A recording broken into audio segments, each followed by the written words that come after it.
திமுகவுடன் எந்த சந்தர்ப்பத்திலும் கூட்டு வைக்க வேண்டும் என்று மாவட்ட செயலாளர்களிடம் உறுதியளிக்கவில்லை என மதிமுக பொதுச் செயலாளர் வைகோ தெரிவித்துள்ளார். சென்னை தாயகத்தில் செய்தியாளர்களை சந்தித்த அவர், மதிமுகவை அழிக்க வேண்டும் என்ற நோக்கத்துடன் திமுக செயல்படுவதால் மக்கள் நல கூட்டு இயக்கத்தில் சேரலாம் என உயர்நிலைக்குழு கூட்டத்தில் முடிவு எடுக்கப்பட்டதாக கூறினார்.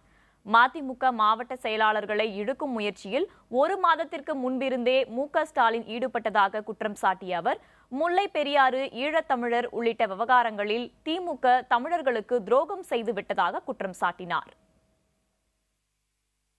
இந்த இயக்கத்தை பாதுகாக்க வேண்டும் என்கிற போது முழுக்க முழுக்க மறுமலர்ச்சி திமுகவை நசுக்கி அழிப்பதை தவிர வேறு எந்த நோக்கமும் கலைஞருக்கோ கலைஞருடைய குடும்பத்தினர் குறிப்பாக அவரது மகனுக்கோ வேறு எந்த நோக்கமும் இல்லை என்பதனால் நாங்கள் இந்த சூழலை எல்லாம் உயர்நிலை குழுவில் விவாதித்த பிறகு இந்த சந்தர்ப்பத்தில் மக்கள் நல கூட்டியக்கம் இல்லாவிட்டாலும் கூட தனியா போட்டி போட்டிருப்போம். இந்த தடவை தேர்தலை பகிஷ்கரிக்க மாட்டோம். காரணத்தை முன்னிட்டு திமுகவோடு போகக்கூடாது என்று முடிவெடுத்தோம் என்றால் எங்களோடு பேச்சுக்கு ஒரு இணக்கத்தை காட்டுவதற்கு ஒரு பக்கம் செய்து கொண்டே எங்கள் இயக்கத்தில் எந்தெந்த மாவட்ட செயலாளரை அணுகலாம், அவர்கள் ஒருவேளை ஒரு கூட்டணிங்கிற முடிவுக்கு வராவிட்டால் அவர்களை எப்படி தன்பக்கம் இழுப்பதென்று கிட்டத்தட்ட 1 மாதத்துக்கு முன்னால் 1.5 மாதத்துக்கு முன்னால் இருந்து ஸ்டாலின் இதற்கான முயற்சியில் ஈடுபட்டிருக்கிறார்.